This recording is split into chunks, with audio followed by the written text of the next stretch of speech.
Todos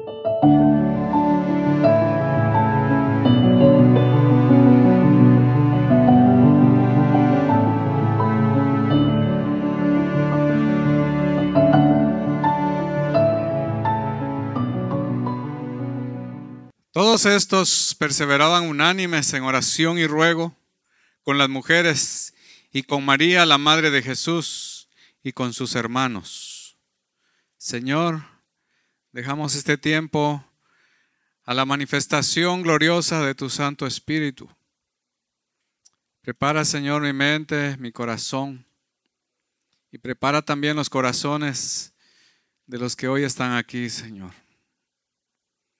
Que tu palabra encuentre un espacio en nosotros y que se haga viva y poderosa y transformadora, porque es palabra que viene de lo alto.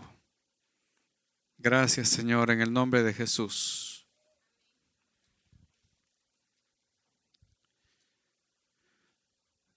No hay cosa más bonita que orar juntos, orar en comunidad. Amén. Es bonito congregarse para orar. Nos congregamos para diferentes propósitos, pero ¿qué tal congregarnos para la oración? ¿Qué tal poner todos en el corazón un propósito especial de buscar a Dios hasta sentirlo? A veces buscamos de Dios, pero no lo sentimos y tenemos que reconocerlo. Pero lo sentimos cuando realmente nuestra condición individual, pero también colectiva, es justamente la manera que a Dios le agrada. Corazones humildes, sencillos, obedientes, corazones que quieren ser puros delante de Dios y delante de los demás también.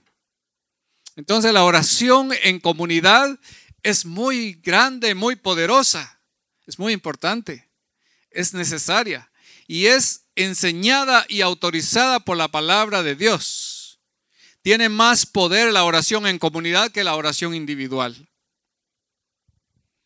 A veces uno dice, pero yo oro en mi casa, está bien, pero orar en comunidad tiene más poder. Y eso es lo que vamos a comprobar en la palabra hoy, pero también en los domingos que vienen en este mes. La oración en comunidad, orar en comunidad, orar como pueblo de Dios, orar con los hermanos y las hermanas, orar con esos hermanos en quien yo confío cuando ellos oran y ellos confían en mí cuando yo oro. En este texto, en este solo versículo que leímos, dice que todos estaban, ellos perseveraban unánimes en oración y ruego.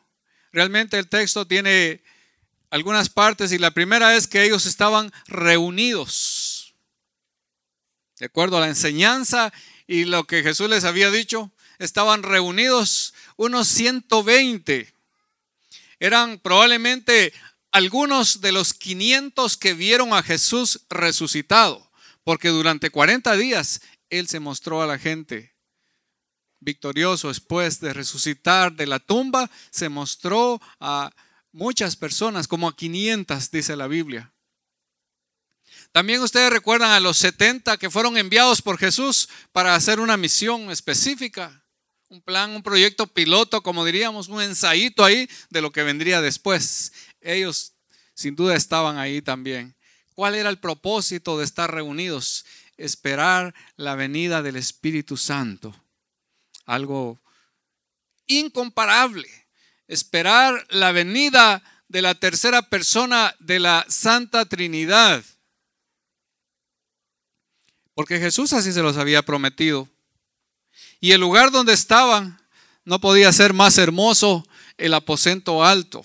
Lugar especial para Jesús y para sus seguidores, porque ahí habían comido la última cena con su Señor. Era un lugar que Él les había dicho, vayan, que ahí está un lugar para que comamos la Pascua. Los que estaban reunidos, ¿quiénes estaban reunidos? ¿Quiénes eran esas personas?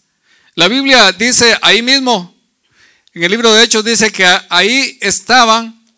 Oiga bien, si usted no se sabe la lista de los nombres, o los nombres, mejor dicho, de los seguidores de Jesús, de los apóstoles, aquí la tiene. Hay varias citas, pero aquí hay una. Y dice que los que estaban reunidos y que merece que se mencionen sus nombres, ahí estaban Pedro y Jacobo, Juan, Andrés, Felipe, Tomás, Bartolomé, Mateo, Jacobo, hijo de Alfeo, Simón el celote y Judas, hermano de Jacobo. A estos que Dios llamó, y como dice la palabra, Él los llamó y ninguno se perdió, sino el hijo de perdición, que era Judas Iscariote. Y ahí están los 11 en el lugar propicio, esperando algo muy importante. Pero también habían discípulas, sin duda, que se mantenían ahí muy secretas, porque la cultura no les permitía ir más allá. Pero ahí estaban las discípulas, un grupo de mujeres que les servían, porque lo más importante para ellas era servir al maestro por excelencia, el maestro que resaltaba sobre los demás rabís o maestros que habían en ese tiempo. Probablemente mujeres adineradas, mujeres de cierta clase social, porque ellas les servían con sus recursos. Fueron las mismas que cuando Jesús resucitó, ellas iban con unos perfumes muy caros para ungir el cuerpo del Señor. Pero no lo encontraron ahí. Pero a ellas se les da el mensaje más importante: Cristo ha resucitado. Así como Él lo dijo, Él ha resucitado. Y ellas, siendo mujeres, pero discípulas igualmente del Señor, le comparten el mensaje a los discípulos. Vean cómo las mujeres toman la delantera. Y ahí estaban ellas también esperando ese momento especial en el aposento alto. Ahí estaban ellas participando de una comunidad donde las mujeres eran marginadas, porque las mujeres tenían que estar ahí un poquito de lejos, pero se unieron, en ese momento se unieron. Cuando los discípulos iban, ellos eran los que estaban alrededor de Jesús, pero ahora igualmente están todos y todas reunidos para esperar la promesa. Es interesante que se menciona a María, la madre de Jesús, y ahí se menciona a ella por su nombre y por separado. De las otras dice las mujeres, pero de María se dice que ella estaba ahí y se le identifica con su nombre, porque ella sin duda merecía un lugar distinguido por ser la madre de Jesús, porque era la madre de Cristo. Pero a la vez se le da su lugar haciendo algunas observaciones que el pueblo que quiere entender la palabra tiene que notar esas observaciones. En primer lugar, es la última vez que se menciona el nombre de María en el Nuevo Testamento. Ahí en el libro de Hechos. Después vienen las epístolas del apóstol Pablo y las epístolas generales y Apocalipsis, pero es aquí nada más donde se menciona por última vez el nombre de ella. Y se dice también la madre de Jesús, no la madre de Dios, porque nunca la Biblia dice que María sea la madre de Dios. Literalmente nunca aparece esa expresión. Pero tenía un lugar privilegiado, porque era la madre del Jesús terrenal. Jesús existía desde siempre, por eso ella no podía ser la madre de Dios, porque Jesús siempre existía. La Biblia lo dice: antes que Abraham fuese, yo soy. O sea, Jesús era eterno porque es Dios. Pero ella tuvo el privilegio de que la encarnación del Hijo de Dios fuera a través de ella. Entonces ahí se le da a ella este lugar y ellos oran ahí. Ellos oran con ella, pero ella también ora con ellos. No es mediadora, está orando con ellos. Pónganle atención a esto. Y además se explica el dato de los hermanos de Jesús, lo cual quiere decir que ella también tuvo otros hijos. Hay una palabra en el griego que se llama Delfos, que quiere decir hermano o primo. Pero en este caso, por unir varias citas bíblicas, nos damos cuenta que se trata literalmente de los hermanos de Jesús. Y hasta usted los podría encontrar por nombre si lo investiga. Ahora, los hermanos de Jesús estuvieron entre los primeros creyentes, pero antes no creían. Antes se oponían a Jesús, a su hermano. Decían, pues parece que él está fuera de sí.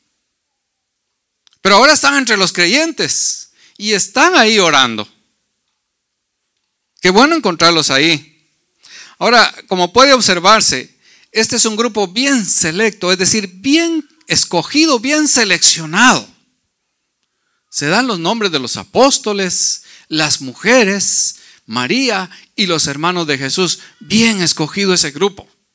Dios tiene una sabiduría incomparable. Él sabe lo que hace. ¿Por qué Jesús no dejó un gran grupo de seguidores? ¿Dónde están aquellos que decían, Hosana, Hosana, bendito el que viene en el nombre del Señor? Pronunciaron palabras de la misma escritura. Pero ¿dónde están ahora? Porque eran cientos o miles. Mucha gente. ¿Y dónde está toda esa gente? ¿No están ahí? No están en ese lugar y en ese momento que era tan importante para aquellos que eran seguidores sinceros del Señor. Ahora, ¿por qué Jesús entonces no dejó miles ahí ya? Bueno, Jesús podía hacerlo. ¿Por qué no deja miles? Porque Jesús vino a cumplir el sacrificio vicario, es decir, sustituto. Me vino a sustituir a mí y a usted para que nosotros no tuviéramos que morir. Él murió por nosotros para salvarnos. Esa era su función, diríamos. Eso era su propósito al venir. Gloria a Dios por eso. Porque Él vino a tomar nuestro lugar. Entonces, lo que viene ahora le corresponde al Espíritu Santo. Jesús hace el sacrificio y el Espíritu lo aplica. Le hace creer a aquellos que en su soberana voluntad tienen que creer. ¿Cuál era el propósito que ellos tenían de estar reunidos? Pues ya nos anticipamos para decir que ellos esperaban la promesa de su maestro. Ellos estaban, cuando se despide su maestro de ellos, que sin duda fue triste porque así lo dice Juan, pero cuando se despide de ellos, está en el monte del Olivar, el mismo monte donde Jesús empezó sus sufrimientos, pero el lugar donde Él va a ser exaltado o fue exaltado. Cuando Él se despide de ellos, les da su bendición y se despide. Pero qué interesante, porque ellos dicen que después se van a Jerusalén, como les dijo Jesús. Dice camino de un día de reposo, lo cual significa camino como de 1 kilómetro, porque legalmente no podían caminar más ese día. Entonces, como de un día de reposo. Y cuando Jesús se va, ellos se quedan felices, porque les deja una promesa. No los abandona. Dios no es irresponsable con nosotros. No nos abandona. Y les deja la promesa y les dice, pero váyanse a Jerusalén. Y ahí ustedes recibirán el cumplimiento de esa promesa. Y ellos sin duda se van corriendo de ahí del monte del Olivar. Ese kilómetro no lo sintieron y llegaron a Jerusalén. ¿Cuánto tiempo iban a esperar ahí?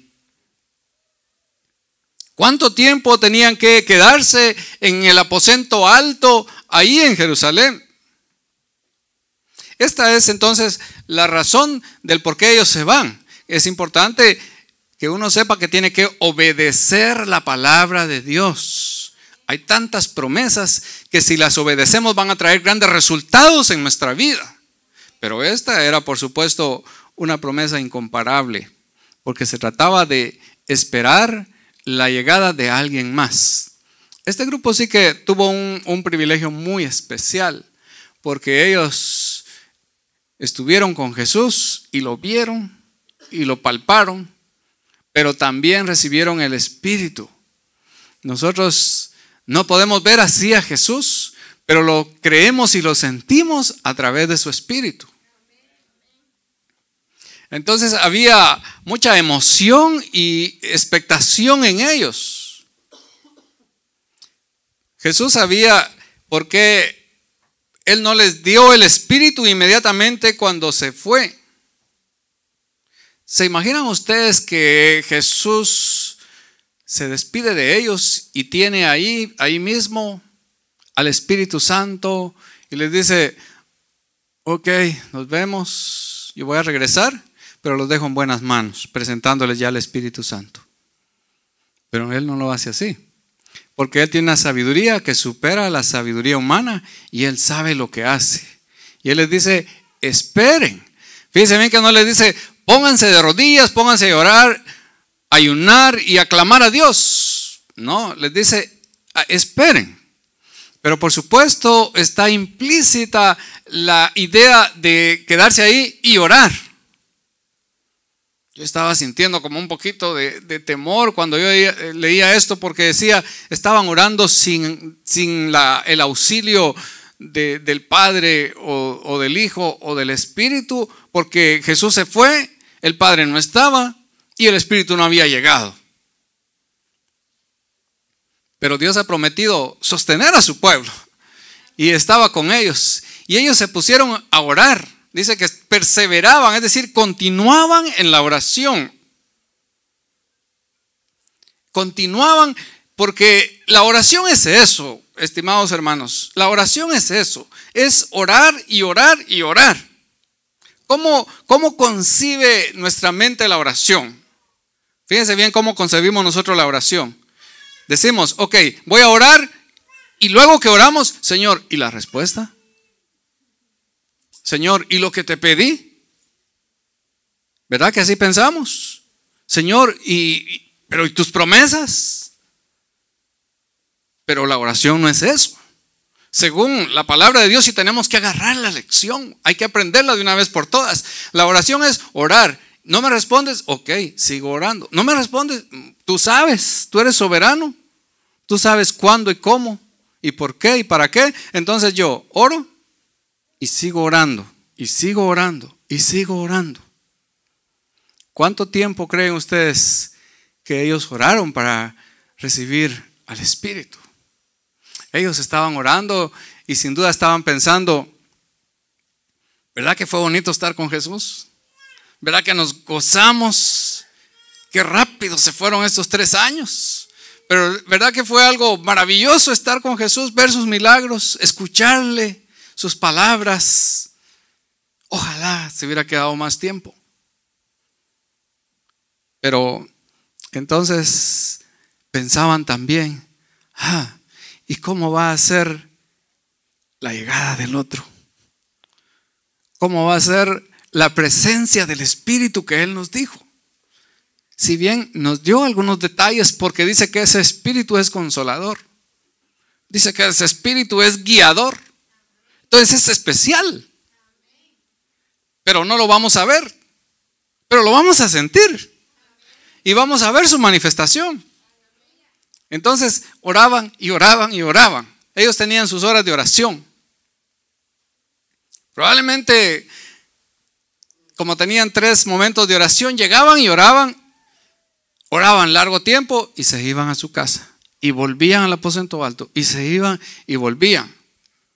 Pasaba un día y decían: tal vez mañana se cumple la promesa, y volvían y seguían orando. Pero pasaba otro día y seguían esperando, pero seguían orando. Y así se estuvieron por 10 días hasta que vino el Espíritu. Y ellos fueron testigos y lo sintieron, lo vivieron ese momento. Cuando dice que empezó un estruendo y que hubieron ahí unas lenguas como de fuego que se derramaron sobre ellos, empezaron a hablar en otros idiomas. Y empezó a sentirse realmente que Dios estaba ahí presente, que Jesús ya no estaba en persona, pero que ahí estaba la tercera persona de la Trinidad, para darle fuerza, para inyectarle poder, para darle sabiduría, para despertar esos dones en la vida de esa congregación. Pequeña congregación, por cierto, pero que se iba a extender, porque con el Espíritu Santo podía extenderse en Jerusalén, Judea, Samaria, hasta lo último de la tierra. Ahora veamos cómo estaban ellos ahí. Dice que ellos perseveraban en la oración estando juntos. Ellos estaban ahí en una unidad perfecta como la que Jesús había pedido para ellos en Juan 17. Ahí se respiraba realmente la comunidad, el espíritu de unidad. La unidad tiene poder. No basta la uniformidad. La uniformidad se puede dar en cualquier grupo. Parece que todos están en lo mismo. Parece que todos están con el mismo propósito. Pero las mentes están divagadas. Cada uno va por su lado. Cada uno pensando en sus proyectos. Pero cuando llegamos a tener un sentido de unidad, de propósito, entonces estamos listos para que Dios derrame bendiciones sobre la iglesia. Es lo que dice en el Salmo 133. Mirad cuán bueno y cuán delicioso es habitar los hermanos y las hermanas juntos y en armonía. Porque dice que es ahí donde Jehová envía bendición y vida eterna. ¿Qué envía? ¿Se imaginan qué más queremos? Bendición y vida eterna, vida abundante, salvación, liberación de toda opresión del enemigo, sanidad. Así que ellos estaban en esa unidad varias veces por una razón, de acuerdo al propósito del Espíritu Santo. Varias veces nos dejó repetidas esas palabras en el libro de Hechos, que dicen: y perseveraban unidos y en oración, y el Señor se manifestaba, añadiendo a otros, se manifestaba de muchas maneras. Pero ellos perseveraban unidos en armonía, en un solo propósito, en un solo sentir. ¿Cómo le hicieron para estar unidos en un solo sentir? Cuando hay tantos pensamientos, tantas ideas, malos pensamientos, malos proyectos en la vida, cuando hay tanta idolatría que puede interferir eso, ¿cómo le hacían ellos para estar unidos y en un solo espíritu? ¿Cómo es posible que eso se dé? ¿Cómo se puede dar ahora? ¿Cómo la iglesia puede estar en un solo sentir? ¡Wow! Ellos seguían orando en comunidad, estaban unidos. Pero usted sabe que a veces uno dice: es que yo no me dedico tanto a la oración como lo hacen otros. Pero sabe que me pongo a escuchar mis alabanzas. Sabe que yo escucho el programa tal y miro la serie esa de Jesús. Pero eso no es orar.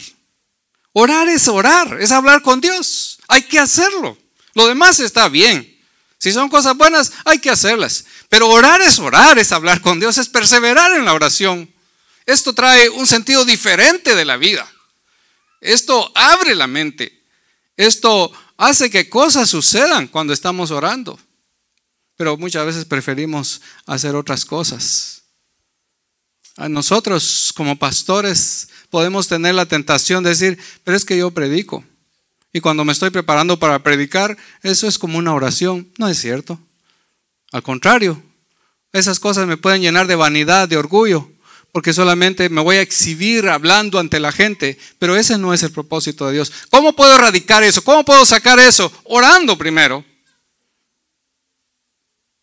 Bonito mi estudio, excelente.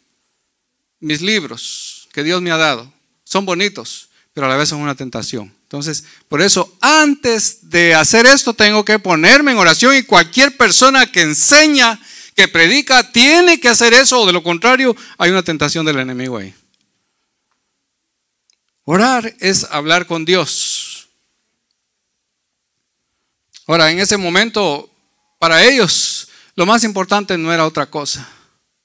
¿Qué tal si a ellos se les ocurre en una locura, en un arranque así muy desesperado, y se van inmediatamente? Tenemos una misión. Jesús dijo: vayan y prediquen. Dijo: vayan y hagan discípulos. Vámonos a hacer ya ese trabajo. ¿Qué tal si ellos hacen eso? Satanás los hubiera agarrado así, los hubiera chipoteado, como dicen por ahí, como le pasó a aquellos que querían echar fuera a esos malos espíritus, pero sin la ayuda de Dios, y se les vinieron encima y los desnudaron y los arañaron y se fueron sangrando. Ellos sabían que tenían que esperar ahí. No se puede hacer nada sin que el Espíritu Santo venga y se manifieste. Dios quiere hacer grandes cosas. Los momentos más grandes para la iglesia, para su vida, para mi vida, los momentos más grandes suceden cuando estamos unidos. ¿Saben por qué? Porque cuesta estar unidos. Porque hay que vencer barreras, porque hay que vencer el egoísmo, porque hay que quitar todos los obstáculos. Es decir, vale más esta unidad, vale más esta armonía del pueblo de Dios. Yo voy a dejar a un lado todos los pretextos porque yo sé que ahí es donde Dios se va a manifestar. Ahí es donde podemos despreocuparnos de los problemas. Usted y yo podemos venir y sentarnos acá como pueblos. Aquí están mis hermanos y mis hermanas. Cuánto me alegro de verlos. Y puedo descansar, es decir, me olvido de todo eso, me olvido de eso. Porque en esta comunidad donde hay armonía, Dios se manifiesta. Y Dios se va a encargar de mi situación y de la situación de mis hermanos. Esta es la unidad que Dios demanda, donde Él quiere hablar. En la oración comunitaria, Dios nos reaviva, nos da energías y el poder del Espíritu se derrama sobre el pueblo de Dios. Porque la iglesia no debe de ser una religión o un grupo de fanáticos. Debe ser una comunidad viva, donde pasan cosas, donde vemos cosas que Dios hace, no las que yo hago. Porque yo puedo hacer cosas, usted puede hacer cosas, pero yo quiero lo que Dios quiere hacer. Y como humanos tenemos un límite y ya no pasamos de ahí, pero cuando nos unimos sentimos que un poder viene y nos hace ir más allá. Y vemos cosas, decimos, yo vi la gloria de Dios. Ellos vieron la gloria de Dios, ellos sintieron el Espíritu. Y pasó algo novedoso. Es cuando uno pierde ya el control en cierta manera, porque uno ya no actúa con su propia naturaleza, sino con la naturaleza del Espíritu de Dios. Y viene una alegría y una emoción y una paz que no es la que da ahí cualquier cosa, sino es la que da el Espíritu de Dios. Así que ellos estaban ahí como un grupo privilegiado. Ahí estaban Pedro, Jacobo, Juan y todos los demás discípulos. Ahí estaban las mujeres, ahí estaba María, la madre de Jesús. Ahí estaban sus hermanos. Pero yo me pregunto, ¿y no nos podemos sumar nosotros? ¿Qué tal si agregamos ahí nuestro nombre? Usted dirá, pero es que el aposento alto ya no está, pero el Espíritu Santo sí está. Y eso se puede convertir en un lugar especial como el aposento alto, donde Dios también quiere derramar su gloria. Por eso, ¿podemos agregar nuestros nombres? Claro que sí. La oración en comunidad, en ruego, en unidad, definitivamente hace cosas grandes. ¿Cuántos creen eso? ¿Cuántos vienen dispuestos para ver que Dios quiere hacer cosas grandes? Amén.